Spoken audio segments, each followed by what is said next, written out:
Dilma foi inocentada das pedaladas fiscais. Os petistas estão em festa dizendo que finalmente a justiça comprovou que o impeachment foi golpe, que a Dilma não cometeu crime nenhum e que agora a história está fazendo justiça a esta presidenta legitimamente eleita, honesta, que foi injustamente derrubada por fascistas contra a nossa democracia num golpe parlamentar orquestrado por gente que agora é da base do governo do Lula, né? O que aconteceu? A Dilma, né, foi representada, né, ou seja, teve uma denúncia do Ministério Público Federal contra a Dilma por improbidade administrativa, né? A improbidade administrativa, ela não é um crime, ela é um ilícito, né, uma ação ilegal no âmbito administrativo, no âmbito da administração, em que você age com desonestidade. Um ponto importante: antes e depois dessa mudança na lei de improbidade, presidente da República nunca respondeu por improbidade. O presidente da República não responde por improbidade administrativa, tá? Esse é um entendimento pacífico. Então, a primeira coisa que você precisa saber: por que a Dilma não foi condenada por improbidade administrativa nas pedaladas fiscais? Porque o presidente da República não responde por improbidade administrativa. Ponto, acabou. Ela só não respondeu, não teve uma análise de mérito, né? Não teve uma análise, a Dilma pedalou, não pedalou. Aquilo que ela fez é crime, não é crime. É ilegal, não é ilegal. É um ilícito administrativo, não é um ilícito administrativo. Não houve essa análise. A análise foi simplesmente, ela é presidente da República, ela não responde por improbidade administrativa. Veja o que diz a decisão do juiz de primeira instância. O juiz, né, Frederico Viana, diz o seguinte: a presidente não deve responder por improbidade por fatos relacionados ao seu mandato, né, devido à imunidade presidencial e etc e tal, mas sim por crime de responsabilidade. Ou seja, o que o judiciário está dizendo? O presidente da República não responde, como sempre foi, por atos de improbidade administrativa. Agora, ele responde por crime de responsabilidade, que são os crimes da Lei 1079, que prevêem as hipóteses de impeachment. E no impeachment, quem julga, quem é juiz, quem condena ou absolve é o Congresso Nacional, mais especialmente o Senado. O Senado julga o presidente da República e decide se ele é inocente ou é culpado. Não é o Poder Judiciário. O Poder Judiciário não pode opinar no julgamento do Congresso Nacional, no processo de impeachment. Quem julga mérito de processo de impeachment é o Congresso Nacional. E o Congresso Nacional condenou Dilma por crime de responsabilidade. Ela continua sendo uma criminosa condenada, juridicamente falando. Não há nenhuma mudança nesse sentido. O Tribunal de Contas da União continua com seu parecer de que Dilma pedalou sim e de que houve dolo na pedalada, que ela quis maquiar as contas públicas e que graças a isso a gente viveu a pior crise da história do Brasil, pior até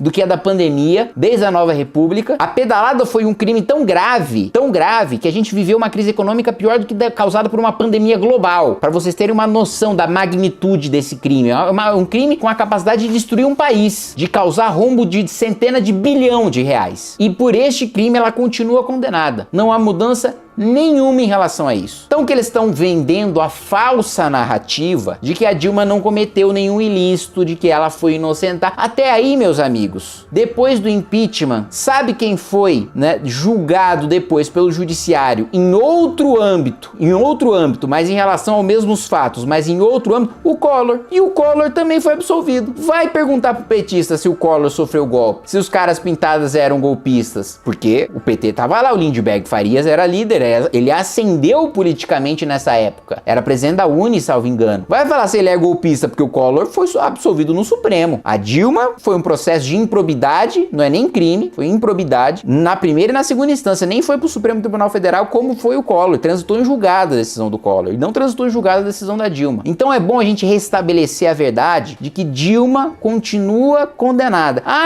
O outro dia eu tava debatendo com o ministro Paulo Teixeira na CPI do MST, ele falou: tanto foi golpe que a Dilma não perdeu os direitos políticos. Não perdeu os direitos políticos por causa de uma manobra de Renan Calheiros com Lewandowski, que ilegalmente fatiaram a votação do impeachment. Então, separaram a votação de cassação de mandato da votação de perda de direitos políticos. Isso existe na Constituição? Não. A Constituição é clara. Cassou o presidente da República, ele perde direito político. Não existe caçar sem tirar direito político. A ilegalidade foi não ter tirado os direitos políticos da Dilma. Não foi ter cassado, foi não ter cassado e retirado seus direitos políticos. políticos. Mas no final das contas, nem precisou tirar os direitos políticos da Dilma, porque ela disputou o Senado, começou em primeiro, despencou, perdeu a eleição. As urnas já deram o recado que ainda que elegível, ilegalmente elegível, ela não tem voto. Ninguém mais quer votar na Dilma. E por isso que o PT quer esconder o governo Dilma a todo custo. Então é bom a gente restabelecer a verdade, porque os petistas estão aí falando pra todo canto que a Dilma foi inocentada, que é a prova de que foi golpe, que não sei o que não sei o que lá. Nenhum presidente é responsabilizado por improbidade administrativa. Ela cometeu crime de responsabilidade. Foi condenada por esse crime e essa condenação não foi anulada por nenhuma instância da justiça. Dilma continua sendo uma presidente condenada. Pessoal, esse daqui é o meu canal de cortes. Tem muito conteúdo aqui que você não encontra no canal principal. Então eu peço que você se inscreva no canal,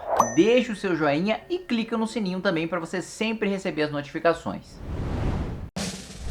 Pessoal, eu preciso falar com vocês sobre esta revista aqui. Esta revista chama-se Revista Valete. É a revista do Movimento Brasil Livre que, ó, tá linda e não só linda, com muita qualidade, mas também com muito conteúdo. Vou só dar aqui, ó, uma folhadinha para vocês darem uma olhada na qualidade, na densidade dos textos, na qualidade das imagens.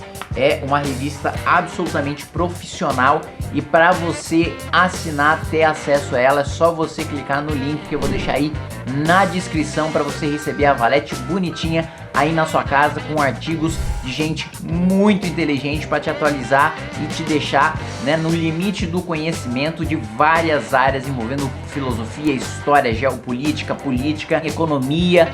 Assinem a revista Valete, que ela tá muito boa e toda semana, todo mês a gente tem depoimento de leitores muito felizes com a Valete.